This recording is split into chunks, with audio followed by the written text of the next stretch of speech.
हाँ भाई, नमस्कार सभी को। अभी एक नई भर्ती आई हुई है गेल इंडिया के अंदर। उसके बारे में थोड़ा सा हम बात करेंगे। टोटल कितनी पोस्ट हैं, कौन कौन सी वैकेंसीज हैं, क्या क्वालिफिकेशन है, इस क्राइटेरिया। और सबसे मेन चीज जो होती है ना भर्ती के अंदर, वो होता है एग्जाम पैटर्न या सिलेबस। उसको जानना बहुत जरूरी है। तो बात कर लेते हैं गेल इंडिया के अंदर वैकेंसी, जिसको हम gas authority of India limited के नाम से भी जानने का काम करते हैं। अभी सेल के अंदर आई हुई थी, स्टील अथॉरिटी ऑफ इंडिया के अंदर अब ये वैकेंसी आ गई है गेल में। हालांकि एवरी ईयर मिनिमम 25 जो पोस्ट है वो आती ही आती है इसके अंदर। ज्यादा कोई बहुत ज्यादा स्ट्रेंथ के अंदर भी नहीं आती। कम से कम 20 से 25 वैकेंसी हर साल देखने को इसमें मिलती है। तो कौन कौन सी इसके अंदर पोस्ट हैं आपके लायक, उसी के ऊपर हम थोड़ा सा बात करेंगे।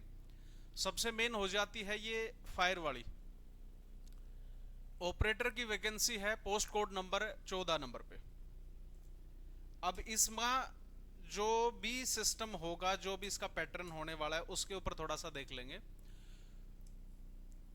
ऑपरेटर फायर पोस्ट कोड 14, और टोटल जो इसके अंदर वैकेंसी हो जाएंगी वो कितनी होंगी? 39 पोस्ट हैं इसके अंदर। पिछली बार शायद 29 के समथिंग वैकेंसी निकली थी। हालांकि इसमें सबसे बड़ी खासियत बात यह है कि एक तो क्वालिफिकेशन में 2 साल का एक्सपीरियंस मांगते ही मांगते हैं, तो वो बहुत सारे कैंडिडेटों के पास में नहीं होता, तो इसलिए कंपटीशन इसके अंदर ना के बराबर होता है। ठीक है, तो 39 तो इसके अंदर हो जाते हैं टोटल पोस्ट। उसके बाद हम बात करें आगे इसमें क्वालिफिकेशन की तरफ। क्वालिफिकेशन के अंदर आ जाता है अपने पास में ये मिनिमम 12वीं पास होना चाहिए।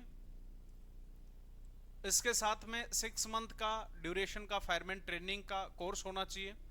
ड्राइविंग लाइसेंस कंपलसरी है। हैवी के बारे में बात कर रहे हैं।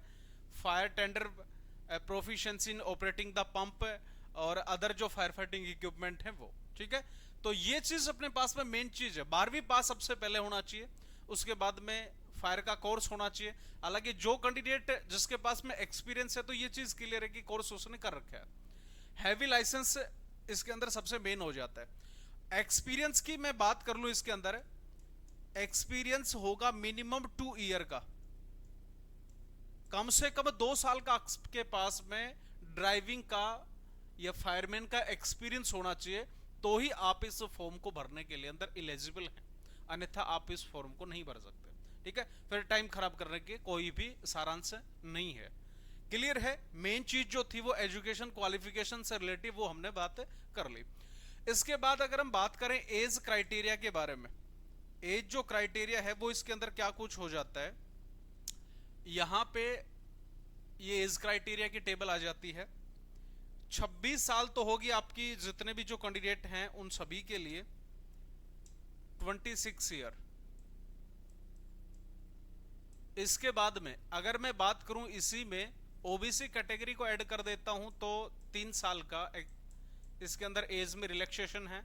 अगर बात कर लेते हैं एसटी और एससी कैटेगरी के लिए, उसके साथ में 5 साल का क्या हो जाता है भाई, एज के अंदर रिलैक्सेशन हो जाएगा। ये है आपका एज का जो क्राइटेरिया है वो।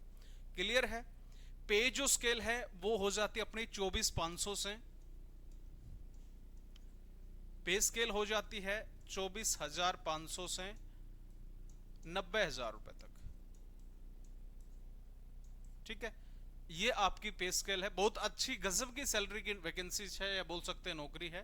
तो सभी कैंडिडेट जो है उसको जरूर फॉर्म को अप्लाई करें, अगर आपके पास में ये क्वालिफिकेशंस हैं, आपके पास में ये डॉक्यूमेंट हैं तो। अब सबसे मेन जो चीज है वो आ जाता है आपका एग्जाम का जो सिलेबस है, पैटर्न है वो। एक बार सिलेबस की तरफ भी हम बात कर लेते हैं, क्योंकि सिलेबस सबसे मेन चीज है। जो भी कोई भी कैंडिडेट तैयारी करता है तो उस सिलेबस को ध्यान में रखना बहुत जरूरी है।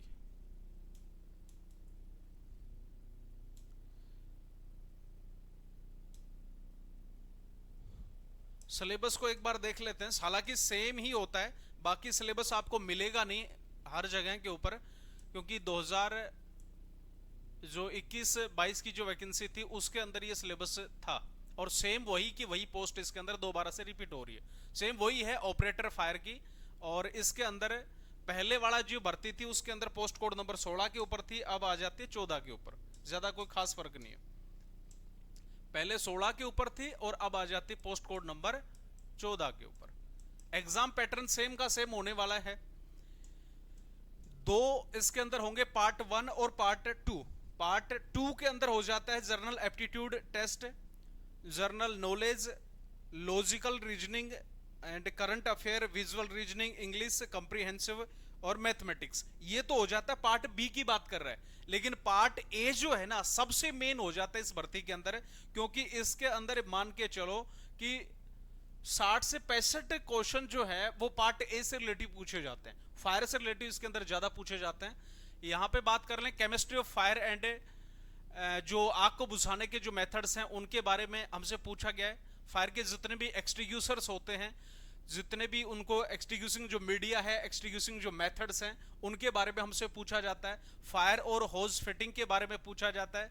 फायर जो लैडर है वो इस सिलेबस के अंदर है। लाइन एंड नोट्स हैं, रोप एंड जो लाइन वो जिसको बोला जाता है। फायर पंप जितने भी जो हमारे होते हैं, हाइड्रेंट सिस्टम हो गया इसी के अंदर। वाटर जो नेटवर्क है जिसको हम रिले सिस्टम के नाम से जानते हैं।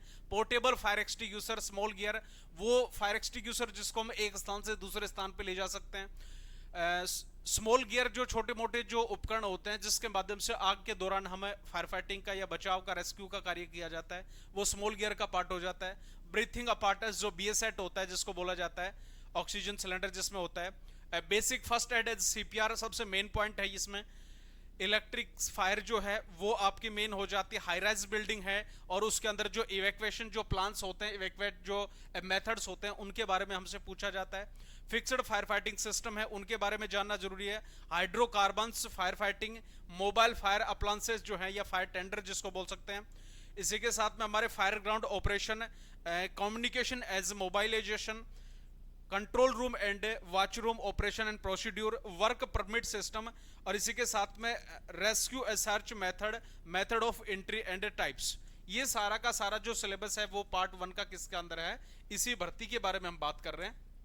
इसमें सेम पैटर्न होने वाला है। Fireman outfit as during capability fire जो ड्रिल है वो, और पर्सनल प्रोटेक्टिव इक्विपमेंट, ये हमारा पार्ट जो है वो हो जाता है ए के अंदर, जिसके अंदर यू मान के चलो कि लगभग 60 प्लस जो क्वेश्चंस हैं वो इससे पूछे जाएंगे, यानी कि सब्जेक्ट से रिलेटेड। बाकी बचा हुआ जो पार्ट है अपना हो जाता है किसका, जो पार्ट बी नंबर है रीजनिंग मैथ वगैरह है, उसमें टोटल जो क्वेश्चंस इसके अंदर होंगे 100 क्वेश्चन होते हैं, और टाइमिंग आपका अप्रोक्सीमेट यू मान के चलो 90 मिनट का।